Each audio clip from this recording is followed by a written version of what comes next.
पुढे जाणं तर पोरं नाही काय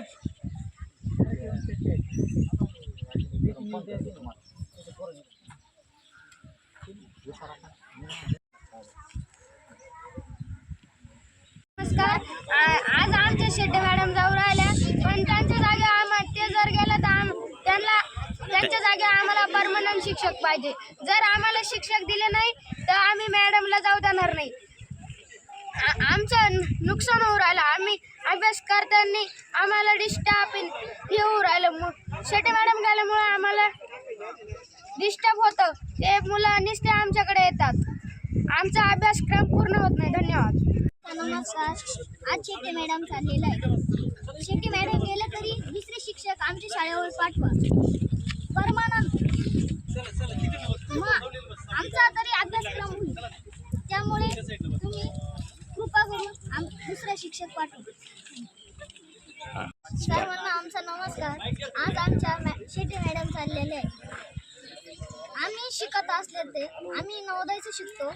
त्यावेळी दुसरे मुलं आम्हाला त्रास देतात, डिस्टर्ब करतात. घरनं सर त्यांना खूप बोलतात, पण ते साथ आहेत. ठिकाणी ग्रामस्थांनी शाळेला लॉक लावलेला आहे, कुलूप लावलेला आहे. या संदर्भात आपण या ठिकाणचे एक शिक्षिका म्हणून आहे, काय सांगा? ग्रामस्थांनी शाळेला कुलूप लावलेला आहे.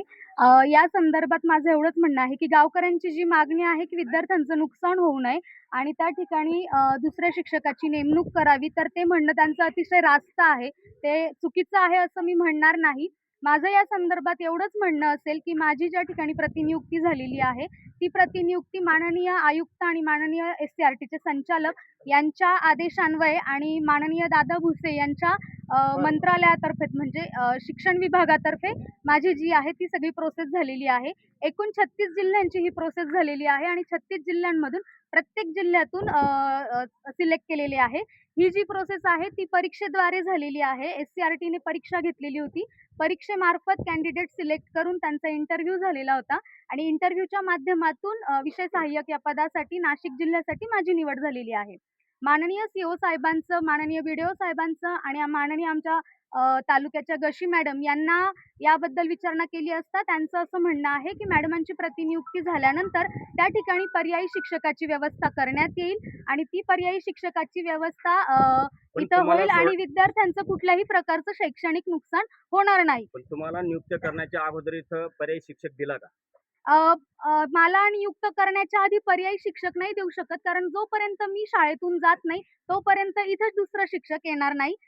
सेवानिवृत्त शिक्षक दिला होता, परंतु गावकऱ्यांनी त्याला रुजू न करून घेण्याचं सांगितलं आणि त्याप्रमाणे प्रशासनानेही त्याची दखल घेऊन त्या सेवानिवृत्त शिक्षकाला इथं रुजू न होण्याचे आदेश दिलेले आहेत. त्याच्या जागेवर दुसऱ्या एखाद्या शिक्षकाची इथं निवड करण्यात येईल असं माननीय BDO साहेबांनी काल सांगितलं आहे शाळेत येऊन आणि या पद्धतीने दुसरं शिक्षक इथं 100% येईल आणि विद्यार्थ्यांचं कुठल्याही प्रकारचं शैक्षणिक नुकसान होणार नाही याची हमी प्रशासनाने घेतलेली आहे. पण तुम्ही आज जर सध्या मी शाळेवरच आहे मॅडम, त्याच्यामुळे मुलांचं अजून तरी कुठल्याही प्रकारचं शैक्षणिक नुकसान झालेलं नाही. मी आजही आत्ता या मिनिटाला शाळेत उभी आहे, शाळेत आलेली आहे. मी अजून शाळेतून गेलेली नाहीये, त्यामुळे विद्यार्थ्यांचं अजूनही कुठल्याही प्रकारचं शैक्षणिक नुकसान झालेलं नाहीये आणि इथून पुढेही होणार नाही याची जबाबदारी प्रशासनाचीही असेल, एक शिक्षिका म्हणून माझीही असेल. तुम्ही जाण्याच्या अगोदर इथे शिक्षक रुजू करणार आहे का असं काही तुमच्याकडे? हो, प्रशासनाने हे सांगितलेलं आहे. आता तो भाग प्रशासनाचा आहे, त्याच्यात मला बोलता येत नाही.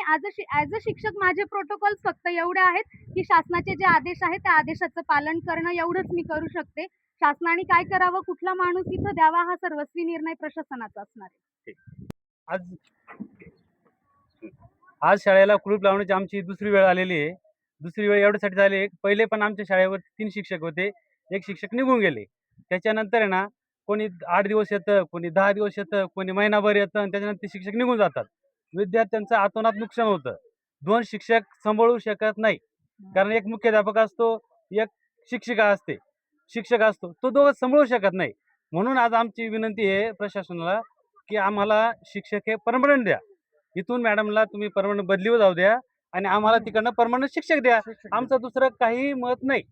आम्हाला काही हाऊस नाही की आमची मुलं बाहेर बसावे असं आम्हाला तात्पुरत्या स्वरूपात कोणाची नियुक्ती देऊ नका आणि जो शिक्षक द्याल तो परमनंटली द्या तेवढ्यासाठी आमची मागणी आहे. आता विद्यार्थी बाहेर बसले, तुम्ही लॉक लावला, पुढचं काय राहणार? त्याला पर्याय हाच आहे ना, दुसरा काय पर्याय पत्र व्यवहार शाळेमध्ये काय शिकवणार आहे? जे शिक्षक काय त्या मुलांना 90 मुलांना काय शिकवणार आहे? आज नुकसान आहे उद्या नुकसान आजही आहे, नुकसान आहे, राहू दे ना. उद्यापासून नुकसानच राहणार आहे ना.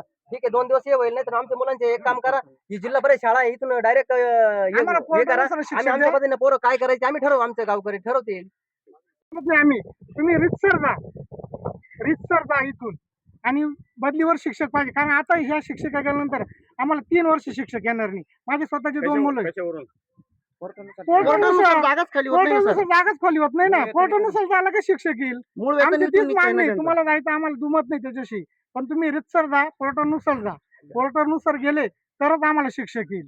आणि असं अन्यथा इथं पेमेंट घ्यायचं आणि तिकडे काम करायचं ते होणार इथं हे नाही. चालणार नाही. आणि गावकऱ्यांचे ते चालणार फक्त नाही. त्याला विरोध राहील आणि आमचा वरून गावकऱ्यांचा. दबाव टाकत विरोध राहील. हो, कायमस्वरूपी विरोध राहील. कायमस्वरूपी विरोध राहील. कायमस्वरूपी हा इथे विरोध राहील. आणि नसल काम करायचं आणि रितसर राजीनामा भरपूर होतकरू बेरोजगार तरुण आहेत, खूप टॅलेंटेड आहेत का ते काम करू शकता. नसल काम करायचं तर रितसर जाऊ शकता तुम्ही. आणि पेपर देऊन आले, परीक्षा देऊन आले, मग एक सांगा SMG वर किंवा ग्रामपंचायत प्रशासनावर वरून फोन काय येत आहे, दबाव टाकण्याचे फोन काय येत आहे. आणि एवढं करून शालेय शिक्षण मंत्री दासा भुसे यांनी ती ऑर्डर कॅन्सल केली. परत ती ऑर्डर कशी निघाली. आणि एवढंही करून शिक्षक जाताना मॅडम 2 मिनिटं. शिक्षक जाताना इथून SMG चा ठराव लागतो. तो ठराव आम्ही स्वतः SMG वर आहे. आम्ही कुठल्याही प्रकारचा ठराव वगैरे काही दिलेला नाही. मग कसं काय तुम्ही ती ऑर्डर काढताय.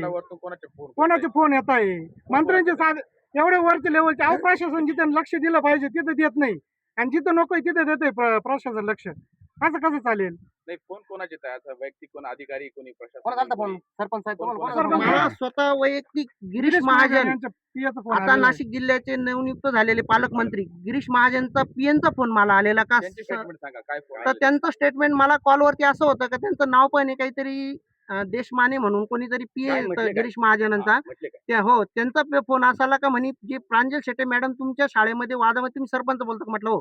तर त्यांचे तुम्ही जी काही कार्यवाहीची जी हे कार्यमुक्त तर ती ऑर्डर तुम्ही देऊन टाका म्हणे. मी त्यांना हा प्रश्न विचारला का तुम्ही जळगाव जिल्ह्यातले असताना आमच्या इथं नाशिक जिल्ह्यामध्ये कसं काय हे करताय तुम्ही का कार्यमुक्त करायला होता तुम्ही? त्या प्रकारची घेतली का? मी गावाला तर विरोध नाही करू शकत ना. आणि आज जर मी सरपंच या पदावरती पण मी गावाला विरोध तुम्ही या गावात मध्ये या, तुम्ही गावकऱ्याशी चर्चा करा. गावकरी आणि पालक जर म्हटले कार्यमुक्त करून द्या तर माझी तयारी. आणि ते मला वरून म्हणतात ह्या काही गोष्टी तुम्हाला करावं लागतं. मग मला तरी सांगा का कशा करावं लागतं. आणि मुख्याध्यापक काय सांगाल तुम्ही या ठिकाणी आज शाळेला तुम्ही लॉक केलंय, गेट बंद केलंय, शिक्षकांना मध्ये जाऊन देत नाही, काय का? कारण असं आहे का तुम्हाला मी मगाशी पण तेच सांगितलं का जे शिव सरांनी जी कार्यमुक्तीची जी प्रांजल शेटे मॅडम यांची जी ऑर्डर काढलेली ही कशा प्रकारे काढली. आज मॅडमने आता तुम्हाला सांगितलं का माझी प्रतिनियुक्ती झाली. ती प्रतिनियुक्ती कशी झाली, काय झाली ही ना शाळेला माहिती ना कुणालाच माहिती. आज जर प्रशासन जर वरच्याच लेवलला जर असे काही निर्णय घेत असेल तर मग माझी प्रशासनाला ही विनंती की अजून आमच्याकडे 2 शिक्षक अवेलेबल आहेत. ते दोन्ही शिक्षक माझी शिव सरांना आणि प्रशासनाला ही विनंती का ते दोन्ही शिक्षकांची पण तुम्ही कुठंतरी प्रतिनियुक्ती करून द्या. आणि आमच्या शाळेच्या मुलांचं आम्ही उद्यापासून काय आहे ते आम्ही आमचं भविष्य मुलांचं आम्ही स्वतः घडू ही अशी विनंती. कारण की जर प्रशासनानं ठरवलेलंच आहे आमचं गावात जर वाढीतच टाकायचं तर आम्हाला प्रशासनाला अजून एकदा कळकळीची विनंती का तुम्ही अजून पण चांगला एक या चिमुकल्यांचा विचार करा. आमचा नका करू. आमचं भविष्य तर आज कुठंतरी हे झालेलं आहे पण या चिमुकल्यांचं भविष्य पहा आणि तिथं बघून काहीतरी हे करा. कारण की तुम्ही एक आज चांगल्या पदावरती चांगल्या खुर्चीवरती सगळं बसलेले आहेत. आज कुठल्याही प्रकारची कुठली कार्यवाही नाही, कुठलाही आदेश नाही, काही नाही. प्रत्येकाचा असं मनमानी कारभारानुसार जर कोणी असं कार्यमुक्त करतात माझी अजून एकदा प्रशासनाला तीच विनंती का आमच्याकडे 2 शिक्षक अजून अवेलेबल आहेत. तुम्ही ते दोन्ही शिक्षकांची पण प्रतिनियुक्ती करून द्या आणि आमच्या शाळेला आम्ही आजपासून कुलूप लावून घेतो. आणि हे जे तुम्हाला वाटत असेल तर आमच्या या गावाचं जे गावठण खोल्या ह्या पण तुम्ही खाली करून द्या. आमचं गाव त्यासाठी पण सहमत आहे. मुलांचं बघू. मुलं आता तिथं अतिरेकी बनवायचे का शिक्षक काय करायचं हे आता गावकरी आणि ग्रामस्थ आणि पालक ठरवतील. आमचं एवढंच म्हणणं आहे. पण आता तुमच्या शाळेला दुसरी शिक्षक देणार आहे, त्या संदर्भात तुम्हाला दुसरे शिक्षक नको का? हा आमच्या शाळेला जे दुसरे शिक्षक देणार आहे ही जी बदली झालेली ही डायट कॉलेज जी प्रतिनियुक्ती कार्यवाही त्याच्या त्या आदेशामध्ये असा उल्लेख आहे का 3 वर्षापर्यंत 3 वर्षापर्यंत जो मासिक वेतन असतं ते मासिक वेतन ह्या शाळेमधूनच निघणार. जर मासिक वेतन जर वादाच्या शाळेमधून निघणार असेल तर तुम्ही शिक्षक कोणत्या पद्धतीने आम्हाला देऊ शकता? असं जी-आर कुठं आहे का प्रशासनाचा का बुवा जर 3 शिक्षक जर ज्या शाळेमध्ये गरजूचे आहेत, त्याच्यानंतर 14 शिक्षक कोणतं प्रशासन देऊ शकतं तुम्हाला? असा कुठला नियम आहे तो पण आम्हाला जी-आर दाखवा. आम्ही तो पण बघायला तयार आहे. असं तुमच्या मनमानीनुसार तुम्ही आम्हाला 2 दिवस शिक्षक देणार आहे. 2 दिवस त्या शिक्षकाला जर नाही वाटलं, आमचं गाव एक तर जिल्ह्याचे शेवटच्या याला आहे, तालुक्याच्या पूर्ण एकदम टोकाला. त्याच्यात जर त्या शिक्षकाला नाही वाटलं नाही यायचं तर मला दळणवळणासाठी याच्यासाठी मला काही अडचण येत आहे, तर तो शिक्षक निघून जाणार म्हणजे उद्या तुम्ही विद्यार्थ्यांचं हे भविष्य घडवणार का? माझा मुलगा या जिल्हा परिषद प्राथमिक शाळेत शिकतोय आणि ज्यावेळेस आम्ही मुलं इथं ॲडमिशन घेतलं त्यावेळेस शिक्षकांची क्वालिटी चांगली होती, सगळ्या गोष्टी चांगल्या असताना 3 शिक्षक होते आणि त्या 3 शिक्षकांमधून ज्या कोणी आमच्या त्या मॅडम आहे शेटे मॅडम त्या इथून कार्यमुक्त होत आहे आणि त्या कार्यमुक्त होण्याचं कारण नेमकं काय? मॅडम इथं पगार त्यांचं मी ज्यावेळेस चौकशी केली त्यावेळेस बघितलं का बुवा मॅडमांना असं म्हणायचं होतं की बुवा मी इथं रुजू कागदोपत्री रुजू इथं राहणार आहे, परंतु कोणतीच ती संस्था आहे त्या संस्थेवर शिकवणार आहे आणि पगार तर इथं काढणार आणि शिकवणार तिथं. आमच्या या लहान लेकरांचा काय करणार? आम्ही यांना का आतंकवादी करायचं का? आमच्या या मुलांचा काही हेतू बघा तुम्ही, आमच्या मुलांकडे लक्ष द्या. शासनाने याच्याकडे त्वरित लक्ष द्यावं. त्या निमित्ताने आम्ही आज या शाळेला कुलूप ठोकत आहे आणि शासनाने लवकरात लवकर शिक्षण मंत्र्याने आम्हाला निर्णय द्यावा ही विनंती करतो. धन्यवाद.